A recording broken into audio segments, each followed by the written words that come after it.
అదేవిధంగా శాసన మండలి సభ్యులు, విద్యావేత్త, విద్యా సంస్థల నిర్వహణలో అపారమైన అనుభవం కలిగిన శాసన మండలి సభ్యులు ఏవిఎన్ రెడ్డి గారు,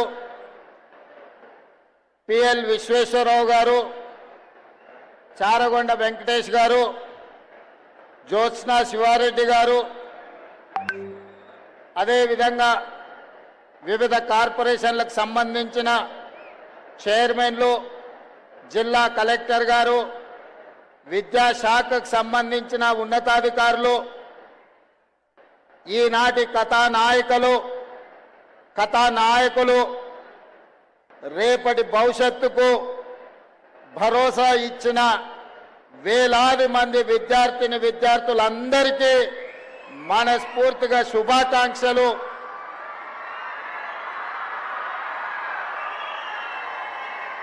ఈ కార్యక్రమం విజయవంతం చేసినందుకు ఇబ్రహీంపట్నం శాసనసభ నియోజకవర్గం నుంచి వేలాదిగా తరలి వచ్చిన మా విద్యార్థులందరికీ మనస్ఫూర్తిగా అభినందనలు తెలియజేస్తున్నా. మిత్రులారా, ఈరోజు తెలంగాణ రాష్ట్రంలో ఉన్న ప్రభుత్వ పాఠశాలలో చదువుకుంటున్న విద్యార్థులు 27 లక్షల మంది. ఈ యువ సంపదకి ఈ కార్యక్రమాన్ని తెలంగాణ రాష్ట్ర ప్రభుత్వం అంకితం ఇస్తుంది. ఈ స్ఫూర్తి ఆరుట్ల గ్రామానికి కాదు, ఇబ్రహీంపట్నం శాసనసభ నియోజకవర్గానికి కాదు, తెలంగాణ రాష్ట్రంలో ఉన్న 24,000 ప్రభుత్వ పాఠశాలలో చదువుకుంటున్న ప్రతి ఒక్క విద్యార్థులకు ఈనాడు ఈ ఆరుట్ల గ్రామంలో నిర్వహిస్తున్న తెలంగాణ పబ్లిక్ స్కూల్ ప్రారంభోత్సవ కార్యక్రమం అంకితం ఇవ్వడమే కాకుండా 27 లక్షల మంది విద్యార్థులకు ఇది ఒక స్ఫూర్తినిస్తుందని చెప్పి నేను సంపూర్ణంగా విశ్వసిస్తున్నా. మిత్రులారా, ఇక్కడికి విచ్చేసిన విద్యార్థులారా, ప్రభుత్వ పాఠశాలలో బాధ్యత నిర్వహిస్తున్న ఉపాధ్యాయులారా, తెలంగాణ రాష్ట్ర ప్రభుత్వం 3 లక్షల కోట్ల పైన ఉన్న బడ్జెట్లో 8.5% దాదాపుగా 27,000 కోట్ల రూపాయలు ఈనాడు విద్యాశాఖ మీద తెలంగాణ భవిష్యత్తు కోసం ఖర్చు పెడుతుంది. కానీ ఎక్కడో చిన్న అసంతృప్తి, ఎక్కడో చిన్న అనుమానం, ఎక్కడో పేదలకు మన మీద ఒక అప్పనమ్మకం. ప్రభుత్వ పాఠశాలలకు వెళ్తే మా పిల్లలకు సరైన చదువు రాదనో, అవసరమైన ఉద్యోగ ఉపాధి అవకాశాలు కలగవనో రకరకాల అనుమానాలు ఈనాడు పేదలకు ఉన్నాయి. అందుకే ఈ అనుమానాన్ని పోగొట్టాలి, వీళ్ళ ఆత్మవిశ్వాసం పెంచాలి. రేపటి భవిష్యత్తుకు తెలంగాణ రాష్ట్రం నుంచి పేదల పిల్లల నుండే డాక్టర్లను, లాయర్లను, ఇంజనీర్లను, ఐఏఎస్లను, ఐపీఎస్లను, ఈ రాష్ట్రాన్ని, ఈ దేశాన్ని ఏలే నాయకులను తయారు చెయ్యాలి అంటే ఈ పాఠశాలలను పునరుద్ధరించాలి అన్న ఆలోచనతోని విద్యా కమిషన్ని మొట్టమొదటిసారి ఏర్పాటు చేసి సంపూర్ణమైన నాకు విశ్వాసం ఉన్న అక్నూర్ మురళీ గారిని ఈ విద్యా కమిషన్ చైర్పర్సన్గా నియమించిన. వారు చాలా గ్రామాలు తిరిగిండ్రు, చాలా జిల్లాలు తిరిగిండ్రు, పక్క రాష్ట్రాలు తిరిగిండ్రు, పక్క నుండే దేశాలు కూడా చూసిండ్రు. గ్రామీణ ప్రాంతం నుంచి ప్రపంచ స్థాయిలో గొప్పగా వెలుగుతున్న దేశాల వరకు వారు సుదీర్ఘమైన ప్రయాణం చేసి చాలా మందిని కలిసి ఒక నివేదికను తయారు చేసి ఈరోజు తెలంగాణ రాష్ట్ర ప్రభుత్వానికి అందించారు. ఆ నివేదికను మన ప్రభుత్వంలో ఉన్న అధికారులు పెద్దలు కేశవరావు గారి కమిటీకి అందించడం జరిగింది. తెలంగాణ భవిష్యత్ పునర్నిర్మాణము అద్దాల మేడల్లోనో రంగుల గోడల్లోనో లేదు. తెలంగాణ భవిష్యత్ పునర్నిర్మాణం తరగతి గదుల్లో ఉంది. ఈనాడు వీళ్లకు పెట్టేది ఖర్చు కాదు, భవిష్యత్తు పెట్టుబడి అని సంపూర్ణంగా విశ్వసిస్తూ డాక్టర్ బాబాసాహెబ్ అంబేద్కర్ విద్యనే మీ ఆయుధం, విద్యనే మీ ఆత్మ గౌరవం, ఈ విద్యనే మీ భవిష్యత్తును నిర్ణయిస్తుంది, ఈ విద్యనే మీ తలరాతను మారుస్తుంది అని ఏ విధంగా సంపూర్ణంగా విశ్వసించిండో ఈనాడు నేను, మా మురళి గారు, మా విద్యా కమిషన్ సభ్యులు సంపూర్ణంగా విశ్వసించి ఈ విద్యతోనే సమాజంలో మార్పు తీసుకురావాలి, ఈ విద్యతోనే సమాజంలో ఉన్న అంటరానితనాన్ని అసమానతలను తొలగించాలనే ప్రయత్నం చేస్తూ ఉన్నాం. ఆ ప్రయత్నంలో భాగంగానే మిత్రులారా ఈనాడు ఒక వినూత్నమైన ప్రయోగం పేద ప్రజలకు ఉపయోగపడే విధంగా ఈనాడు ఆరుట్ల గ్రామాన్ని ఎన్నుకోవడం జరిగింది. ఈ ఆరుట్ల గ్రామ ప్రజలు ఈనాడు ఇక్కడ ఉన్న చదువుకుంటున్న విద్యార్థుల తల్లిదండ్రుల స్కూల్ మేనేజ్మెంట్ కమిటీగా తీసుకొని అద్భుతమైన పనితనంతో ఈరోజు నర్సరీ నుంచి 12th క్లాస్ వరకు ప్రతి పేదవాళ్లకు విద్యను అందించాలని ఒక లక్ష్యంతో పనిచేస్తే ఒకనాడు తరగతి గదుల్లో పిల్లలు చేరడానికి కష్టం అనుకున్న సందర్భంలో ఈనాడు 1814 మంది పిల్లలు ఈరోజు పాఠశాలల్లో చేరి ఇవాళ పాఠశాల బయట ఖాళీలు లేవు, పిల్లలను తీసుకోవడం అడ్మిషన్లు పూర్తి అయినాయని ప్రభుత్వ పాఠశాల ముందు బోర్డు పెట్టే పరిస్థితి వచ్చిందంటే ఇక్కడ విద్య నేర్పుతున్న సిబ్బంది, ఇక్కడ ఉపాధ్యాయుల యొక్క కమిట్మెంట్ని ఈరోజు ముఖ్యమంత్రిగా నేను వారిని అభినందించదలుచుకున్నా. పాఠశాల విద్యా కమిటీ సభ్యులు, విద్య నేర్పుతున్న ఉపాధ్యాయులు ఈరోజు తెలంగాణ సమాజానికి గొప్ప ఆదర్శంగా నిలబడ్డారు. ఇవాళ తెలంగాణ రాష్ట్రంలో ప్రతి శాసనసభ నియోజకవర్గంలో ఒక ప్రయోగాత్మకంగా తెలంగాణ పబ్లిక్ స్కూల్ని ప్రారంభించుకోవాలి. అకాడమిక్ ఇయర్లో ఇందులో నుంచి వచ్చిన అనుభవాలను భవిష్యత్తు పాఠాలుగా నేర్చుకొని ఇంకా అద్భుతమైన విద్యను మన ప్రజలకు అందించాలన్న ఆలోచన ప్రభుత్వం చేస్తుంది. నా సొంత మండలం ఒంగూరులో కూడా ఈరోజు మోడల్ స్కూల్ కింద తెలంగాణ పబ్లిక్ స్కూల్ని ప్రారంభించిన ఈరోజు ఆరుట్ల గ్రామం నుంచే ప్రారంభించాలని ఎందుకు వచ్చినా అంటే మీరు తెలంగాణకు స్ఫూర్తినిచ్చిండ్రు, తెలంగాణకు ఆదర్శంగా నిలబడ్డారు. ఈ ఆరుట్ల గ్రామానికి ఇంకొక గొప్పతనం ఉన్నది. ఆరుట్ల రామచంద్రారెడ్డి గారి పేరు వినుంటారు, ఆరుట్ల కమలాదేవి గారి పేరు వినుంటారు. ఆనాడు నిజాంలు రజాకర్లకు వ్యతిరేకంగా సాయుధ రైతాంగ పోరాటం చేసి పోరాట స్ఫూర్తిని నింపిన ఆరుట్ల రామచంద్రారెడ్డి గారి పూర్వీకులు, వాళ్ళ ముత్తాతలు ఆరుట్ల గ్రామమే. తెలంగాణ నలుమూలల ఆరుట్ల పేరు ప్రతి ఒక్కరికి తెలుసు. ఆ స్ఫూర్తి నాడు ఇక్కడ చదువుకుంటున్న విద్యార్థుల్లో కూడా ఉంటుందని నేను భావిస్తున్నా. అందుకే మిత్రులారా, ప్రభుత్వ పాఠశాలలంటే అనాథలు చదువుకునేదో, ఆర్థికంగా చితికిపోయిన వాళ్ళు చదువుకునేదో అనే ఆలోచన నుండి అద్భుతమైన విద్యను, మట్టిలో మాణిక్యాలను వెలికి తీయడానికే ఈనాడు ఈ ప్రభుత్వ పాఠశాలల్ని ఈరోజు మనము పునరుద్ధరించడమే కాకుండా అద్భుతమైన ప్రయోగశాలలుగా మారుస్తున్నాం. ఇవాళ ఈ ప్రభుత్వ పాఠశాలల్లో చదువుకున్నోళ్ళే రేపటి భవిష్యత్తుకు నాయకత్వాన్ని వహించే వాళ్ళు అవుతారని నేను సంపూర్ణంగా విశ్వసిస్తున్నా. ఈ సందర్భంగా ఇక్కడికి వచ్చిన విద్యార్థులకు ఈరోజు ఈ వేదిక మీద ఎవరినైనా చూడండి, నేను కూడా ప్రభుత్వ పాఠశాలలనే చదువుకున్నా, మీలాగనే గ్రామీణ ప్రాంతంలో చదువుకున్నా. మీకు చెప్పినట్టే మామూలు టీచర్లు మా ఊర్లో చదువు చెప్పారు. 1వ తరగతి నుండి 5వ తరగతికి మా ఊర్లో చదువు ఉంటే మేము 6వ తరగతి చదవాలంటే 6 కిలోమీటర్లు అవుతానా కొండారెడ్డిపల్లి అనే మా సొంత గ్రామం నుంచి 6 కిలోమీటర్ల దూరాన ఉన్న తాండ్ర అనే విలేజ్కి వెళ్ళి మేము చదువుకునేది.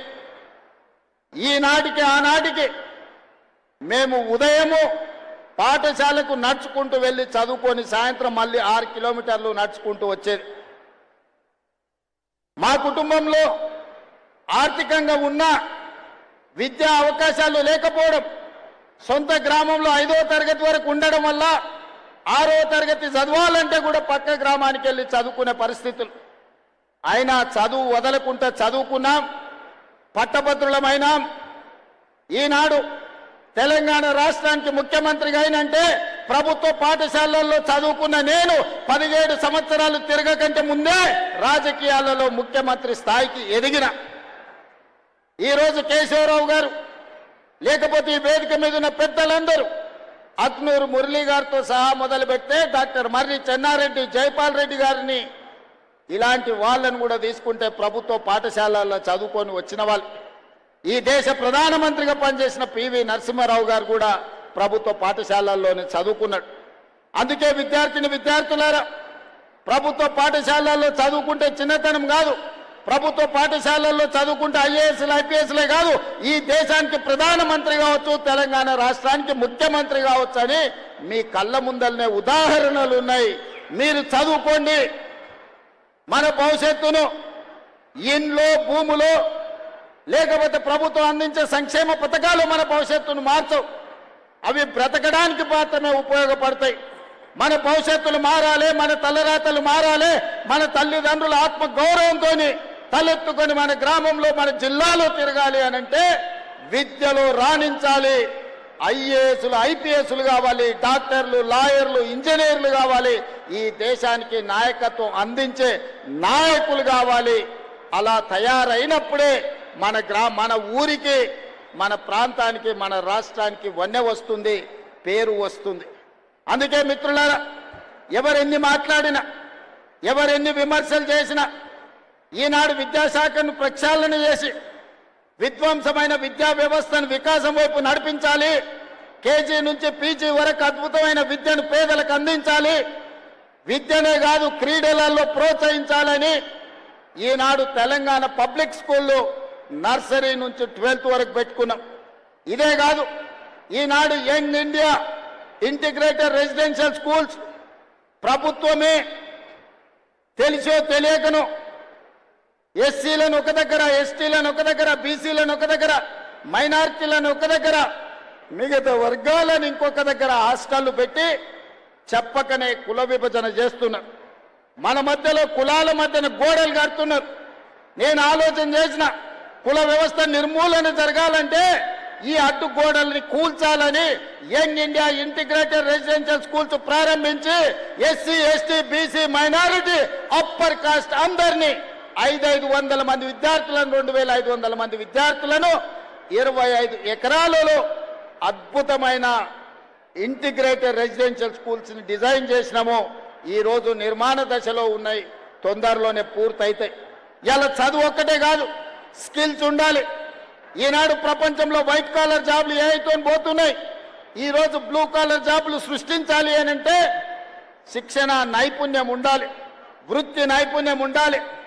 అందుకే ఈరోజు యంగ్ ఇండియా స్కిల్స్ యూనివర్సిటీని ప్రారంభించుకున్నాం. మన భారత్ ఫ్యూచర్ సిటీలోనే యూనివర్సిటీ తయారవుతుంది. డిసెంబర్ 9 నాడు ప్రారంభించుకోబోతున్నాం. ఇప్పటికే 1000 మందికి శిక్షణ ఇస్తే 1000 మందికి ఉద్యోగ ఉపాధి అవకాశాలు దొరికినాయి. అదే కాదు, ఇంతకుముందు నేను వస్తున్నప్పుడు స్పోర్ట్స్ గ్రౌండ్లో పిల్లలు కనిపించారు. వాళ్ళని కలవడానికి వెళ్తే ఆ పిల్లల్లో ఎంత నైపుణ్యం ఉందంటే, కాసేపు ఫుట్బాల్ ఆడి చూస్తే అద్భుతంగా హైదరాబాద్లో అకాడమీలో ఆడుకుంటున్న పిల్లల కంటే ఆరుట్ల గ్రామ పాఠశాలల్లో ఈరోజు ఫుట్బాల్ ఆడటమే కాకుండా ఆడపిల్లలు అక్కడ బాస్కెట్బాల్ ఆడుతూ కనిపించారు. క్రీడల్ని ప్రోత్సహించాలి. 140 కోట్ల మంది జనాభా ఉన్న మనం ఒలింపిక్స్ క్రీడల్లో ఒక్క గోల్డ్ మెడల్ కూడా తేలేకపోతున్నాం. నేను సౌత్ కొరియా స్పోర్ట్స్ యూనివర్సిటీ ఆ దేశానికి వెళ్తే ఒక స్పోర్ట్స్ యూనివర్సిటీకి వెళ్ళి నా చూద్దాం ఎట్లుందో అని. ఆ క్యాంపస్ 30 ఎకరాలలో ఉంది. 30 ఎకరాల క్యాంపస్లో చదువుకుంటున్న పిల్లలు ఆ దేశానికి 32 గోల్డ్ మెడల్స్ వస్తే ఆ సౌత్ కొరియా స్పోర్ట్స్ యూనివర్సిటీ ఒక్క క్యాంపస్ నుంచి 16 గోల్డ్ మెడల్స్ ఆ పిల్లలు సాధించింది. 30 ఎకరాలలో ఉన్న ఒక యూనివర్సిటీ 16 గోల్డ్ మెడల్స్ తీసుకొస్తే ఒక చిన్న దేశం తెలంగాణ రాష్ట్రం అంతా ఉన్న దేశం 32 గోల్డ్ మెడల్స్ తెస్తే మిత్రులారా, మా యువమిత్రులు, మా సోదరిమణులు, మా చెల్లెళ్ళు, మా తమ్ముళ్ళు ఇక్కడ ఉన్నారు. మీరు ఆలోచన చెయ్యండి. 140 కోట్ల జనాభా ఉన్న ఈ దేశం ఈనాటి వరకు 75 సంవత్సరాల స్వతంత్ర భారతంలో ఒక్క గోల్డ్ మెడల్ తెచ్చుకోలేదంటే ప్రపంచ దేశాల ముందు తల దించుకోవాల్సిన పరిస్థితి దేశంలో ఉందా లేదా? ఈ చరిత్రను తిరిగి రాయాల్సిన అవసరం మన తెలంగాణ బిడ్డల మీద ఉన్నదా లేదా ఒక్కసారి ఆలోచన చేయండి. అందుకే ఈనాడు ఎవరు విమర్శించినా ఏమనుకున్నా సరే అని యంగ్ ఇండియా స్పోర్ట్స్ యూనివర్సిటీని పబ్లిక్ ప్రైవేట్ పార్ట్నర్షిప్ లో ప్రారంభించడం. 2034 ఒలింపిక్స్ లో తెలంగాణ రాష్ట్రం నుంచి గోల్డ్ మెడల్ సాధించే విధంగా మన పిల్లల్ని క్రీడల్లో తీర్చిదిద్దే బాధ్యత ముఖ్యమంత్రిగా నేను తీసుకుంటా అని చెప్పి ఈ రోజు మీకు చెప్పదలుచుకున్నా. ప్రపంచ దిగ్గజం మెస్సీ ఫుట్బాల్ ఆడే వాళ్లకు నిలువెత్తు దేవుడు. ఆ మెస్సీని హైదరాబాద్ నగరానికి పిలిపించి కోట్లాది మంది క్రీడలకు పిల్లలకు స్ఫూర్తినివ్వాలి అని నేను ప్రయత్నం చేస్తే అందులో కూడా రాజకీయాలు ఎత్తి విమర్శించే కుసంస్కారం ఉన్న వాళ్ళు ఈరోజు తెలంగాణ రాష్ట్రంలో ప్రతిపక్షంలో ఉన్నారు. ఆయన డ్రగ్స్ డాన్ కాదు, మాఫియా డాన్ కాదు, బ్యాంకులు కొల్లగొట్టాడు, ప్రాజెక్టులు కట్టి కూలగొట్టాడు, కమిషన్ల పేర్ల మీద 1000 కోట్లు కొల్లగొట్టాడు. ఫుట్బాల్ మైదానంలో అద్భుతాలు సృష్టించే మెస్సీ తెలంగాణ రాష్ట్రానికి వస్తే గర్వపడాలి. ప్రపంచ దేశాల ముందు మన ఎస్సీ ఎస్టీ మైనారిటీ హాస్టల్లో ఉండే పిల్లల్ని ఉప్పల్ స్టేడియంలోకి తీసుకెళ్లి మెస్సీతో ఫుట్బాల్ ఆడించిన ఆ ఎస్సీ ఎస్టీ బీసీల పిల్లలు స్వయంగా ఎక్కడో టీవీలో చూసే మెస్సీతోని ఉప్పల్ స్టేడియంలో వాళ్ళు ఫుట్బాల్ ఆడితే వాళ్లకు జీవితకాలం మధుర జ్ఞాపకమా కాదా ఒక్కసారి ఆలోచన చెయ్యండి.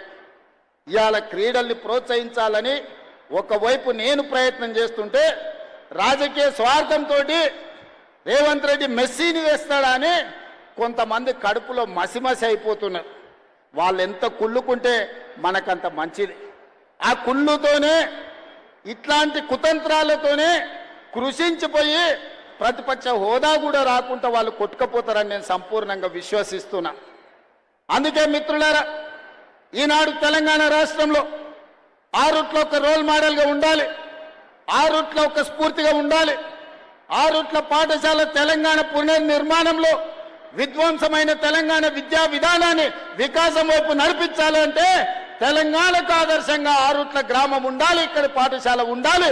ఉంటుందని 100% నేను విశ్వసిస్తున్నా, నమ్ముతున్నా. మిమ్మల్ని అందరినీ కలిసి ఈరోజు నేను తెలంగాణ సమాజానికి చెప్పదలుచుకున్నా. మిత్రులారా, ఒకనాడు బట్టలు ఇచ్చేది మా మురళి గారి పిల్లలతో మాట్లాడి, ఆనాడు బట్టలు ఇస్తే 3 రోజులకే గుండీలు ఊసిపోతున్నాయి, కుట్టిన కుట్లు ఊడిపోతున్నాయి, తొడుక్కోవడానికి పనికి రాకుండా పోతున్నాయని నాకు చెప్పడం జరిగింది. అందుకే క్వాలిటీ ఉన్న బట్టలు, క్వాలిటీ ఉన్న షూస్, స్పోర్ట్స్ షూ, అదేవిధంగా సాక్స్, దుప్పట్లు, టవల్స్ అద్భుతమైన క్వాలిటీతోని ఒక మంచి కిట్టు 9 వస్తువులను పెట్టి మంచి ఒక స్కూల్ బ్యాగ్తో సహా ఈనాడు పిల్లలకి ఇవ్వాలి. అంతర్జాతీయ ప్రమాణాలతోని అంతర్జాతీయ సంస్థలతోని ఈరోజు టెండర్లు పిలిచి ఇస్తే కమిషన్లకు అలవాటు పడ్డ వాళ్ళు మా మీద కమిషన్ల ఆరోపణలు చేస్తున్నారు. మా మంత్రులు చెప్పారు మేము టెండర్లు పిలిచిందే 685 కోట్లని. ఒక ఆయన చదువుకున్న ఆయన అంటాడు, మరి చదువుకున్నాడు కాబట్టి ఆయనకు గుండు కొట్టుకుంటే ఉన్నమతి పోయిందేమో నాకు తెలియదు, కానీ 3000 కోట్ల అవినీతి జరిగింది అంటాడు. చదువుకున్నాడు, చదువు రానోడు తాటి చెట్టు లెక్క పెరిగిండు. ఇబ్రాహీంపట్నం ఈదుల్లో పెరిగిన తాటి చెట్టు పెరిగినోడికి మతి లేదంటే నేను అర్థం చేసుకుంటా. చదువుకొని ఐపీఎస్ అయినోడు 687 కోట్ల టెండర్ పిలిస్తే 3000 కోట్ల అవినీతి జరిగిందని ఆరోపణ చేస్తే ఇంకా అతన్ని ఏమనాలో నాకైతే అర్థమైతలేదు. జాలిపడి వదిలేయడం తప్ప నేను విమర్శ చేయదలుచుకోలే. అందుకే ఈనాడు క్వాలిటీ ఉన్న బట్టల్ని, క్వాలిటీ ఉన్న షూని, ఈరోజు నాణ్యమైన వస్తువులను అందించాలని ప్రణాళిక పెట్టుకున్నాం. మా విద్యాశాఖ అధికారులు విడతల వారీగా జూలై ఆఖరి వరకు అందరి విద్యార్థులకు 100% అద్భుతమైన నాణ్యమైన వస్తువులను, బట్టలను అందించడానికి ఈరోజు ప్రణాళికబద్ధంగా కార్యక్రమాలు నిర్వహిస్తున్నారు. ఇవాళ డ్రగ్స్ కూడా ఒక మహమ్మారిగా మారింది. డ్రగ్స్ వ్యసనాల నుంచి బయటికి తేవాలి. గంజాయి డ్రగ్స్ ఈరోజు పెద్ద సమస్యగా మారింది. ప్రేమగా పెంచుకునే పిల్లలు మిత్రులతోటో విలాసాలతోటో లేకపోతే చిన్న చిన్న దురలవాట్లు అయ్యి ఈరోజు గంజాయికి బానిసలయ్యే పరిస్థితి ఉంది. అందుకే ఈనాడు 19 తారీఖు నాడు ఎల్బీ స్టేడియంలో గవర్నర్ గారి చేత కొన్ని వేలాది మంది విద్యార్థులతో ఈ డ్రగ్స్ కు వ్యతిరేకంగా ప్రమాణ స్వీకారం చేయించి వాళ్లను ఒక రోల్ మోడల్ గా తీర్చిదిద్దదలుచుకున్నాం. అందుకే ఈ పాఠశాల విద్యార్థులకు నా సూచన, ఎక్కడైనా గంజాయి తాగినట్టు కానీ గంజాయిని చూసినట్టుంటే తక్షణమే పోలీసు వాళ్ళకి చెప్పండి. మీరే మా సమాచార వ్యవస్థ. ఈ సమాజాన్ని బాగు చేసుకునే బాధ్యత మా విద్యార్థుల మీదనే ఉంది. ఎక్కడ డ్రగ్స్ ఉన్నా, ఎక్కడ గంజాయి ఉన్నా, ఎక్కడ గంజాయి బానిసలు ఉన్నా పోలీసులకు తక్షణమే సమాచారం అందించండి. వాళ్ళ మీద కఠినమైన చర్యలు తీసుకోవడానికి ఈనాడు మన ప్రభుత్వం ఉన్నది. అందుకే మిత్రులారా, ఈరోజు తెలంగాణ రాష్ట్ర ప్రభుత్వం ఒక అద్భుతమైన కార్యక్రమాన్ని తీసుకున్నాం. ఈ కార్యక్రమాన్ని ముందుకు తీసుకెళ్లడానికి మీ సంపూర్ణమైన సహకారం కావాలి.